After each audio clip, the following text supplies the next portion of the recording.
इस तरह कवि यहाँ पर फिर वही आगे बढ़ता है कि जो चंचला चमके चहुँ ओर में, चाह भरी चरिज गयो तो फेर चरजन लागिरी। लवंग की लोनी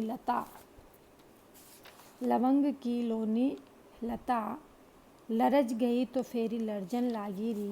कैसे धरो धीर वीर त्रिविध समीर तन, तरज गई तो फेरी तर्जन लागिरी।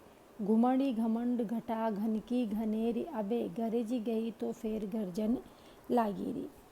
कि जो चंचला चमके चहुँ ओरन ते चाह भरी, वर्षा ऋतु का वर्णन यहाँ पर कवि ने किया है। इससे पहले कवि बसंत ऋतु का वर्णन कर रहे थे, अब कवि वर्षा ऋतु का वर्णन करते हैं। तो वर्षा ऋतु वियोग श्रृंगार के लिए एक कठिन ऋतु है। कठिन ऋतु इसलिए कि जो विरहिणी नायिका है, जो अपने प्रियतम के विरह में है, तो चारों दिशाओं से सब तरफ से घिर जाती है और उसके ऊपर क्या प्रभाव पड़ता है, इसी का पद्माकर ने वर्णन किया है। और जो लौंग की लावण्यमय लताएं हैं, उनका यहाँ पर वर्णन किया है, उपमान दिया है, उसकी उपमा दी है। तो यहाँ पर जो लौंग की लता है वो किस तरह से उस पवन से, उस समीर से वो हिल रही है, उन बिजलियों की कड़क से, उस हवा से उसके ऊपर क्या प्रभाव पड़ रहा है, उसी की उपमा देते हुए नायिका के लिए कवि यहाँ पर कहता है कि किस तरह से बिना प्रियतम के उसके ऊपर असर हो रहा है और वो उस प्राकृतिक वातावरण को जो उद्दीप्त कर रहा है उसका वर्णन यहाँ पर नायिका करती है। चचला चमाके चहुँ ओरन ते चाह भरी, वर्षा ऋतु का वर्णन यहाँ पर कवि ने किया है।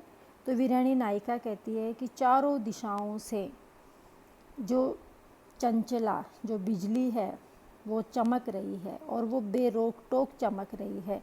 बिजली वैसे भी बेरोक टोक ही चमकती है, लेकिन एक कवि का काव्य सौंदर्य है और कला पक्ष का सौंदर्य है कि वो ये कह रहे हैं कि चारों ओर से बिना रोक टोक के बिजली चमक रही है। बिजली तो चारों ओर से ही चमकेगी और बिना रोक टोक के ही चमकेगी, लेकिन कवि कहते हैं कि जो नायिका है वो कह रही है कि वो चमकने लगी है। कहे पद्माकर लवंगन की लोनी लता, जिस तरह लोनी मतलब सलोनी, सलोनी यानी जो लावण्यमय स्त्री के लिए शब्द आता है कि जो लावण्यमय नायिका है यहाँ पर, उसकी स्थिति भी उस लौंग की लता के समान हो रही है।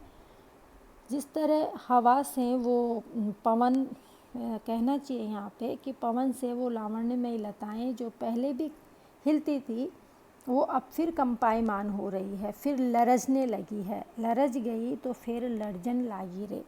लरजना जो शब्द है उसका मतलब होता है कि जैसे हम अधरों के लिए लरजना शब्द का प्रयोग अधिकतर करते हैं।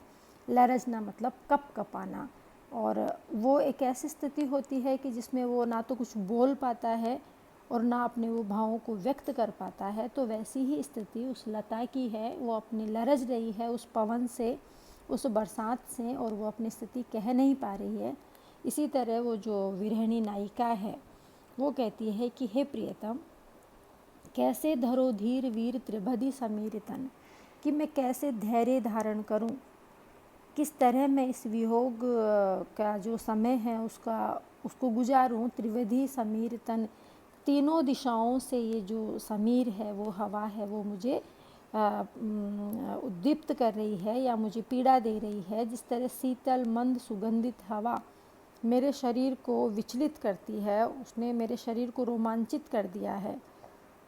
तो जो बादलों की घनी घटाएं हैं, तरज गई तो फिर तर्जन लागी रे। घुमड़ी घमंड घटा घनकी घनेरी अबे, कि जो बादलों की घटाएं उमड़ घुमड़ कर आ रही है, वो घटाएं गर्जना करके चली गई थी, वे भी वापस उमड़ घुमड़ कर आ रही है, तो फिर ज़ोरों ज़ोरों से वो गरजने लगी है। तो ये प्रकृति का वर्षा काल का प्रभाव है और नायिका की जो वियोग दशा है उसका वर्णन है कि वर्षा काल में हम ये मानते हैं कि वियोग श्रृंगार में जो नायिका है उसका जो उद्दीपन कार्य वर्णन इस प्रकृति का है कि उसके विरह को और ज़्यादा उद्दीप्त वो वर्षा काल करता है।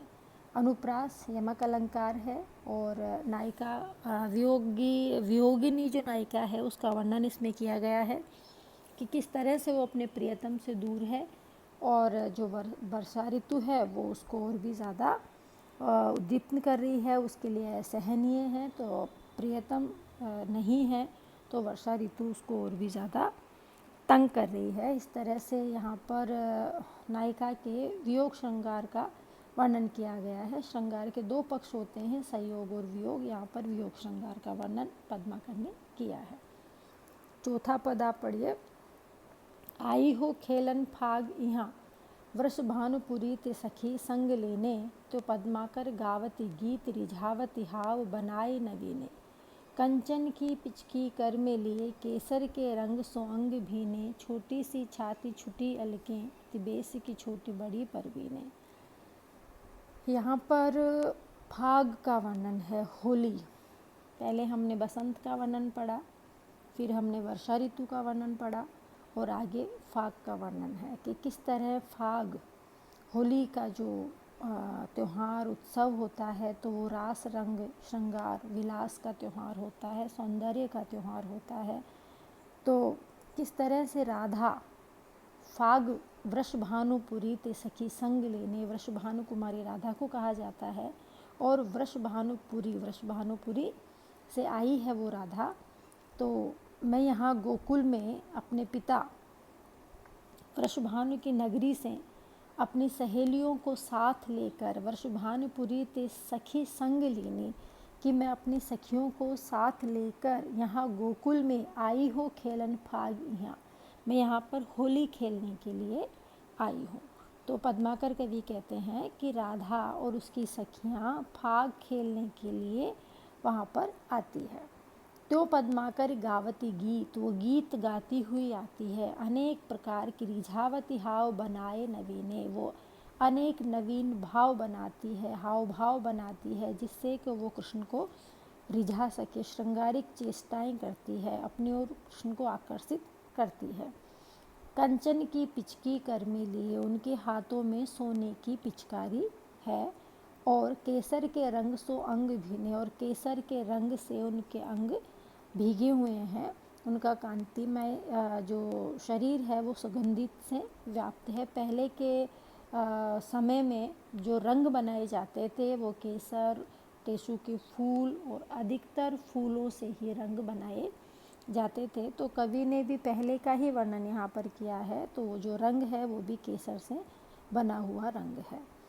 और यहाँ पर अति बेस छोटी बड़ी परवीने, और उसकी जो यहाँ पर राधा है वो अभी पूर्ण तरह यौवना नहीं है, उसके बाल बिखरे हुए हैं और वो दुबली पतली सी है, वो अपनी आयु से थोड़ी छोटी लगती है, लेकिन वो चतुर है और चालाक है।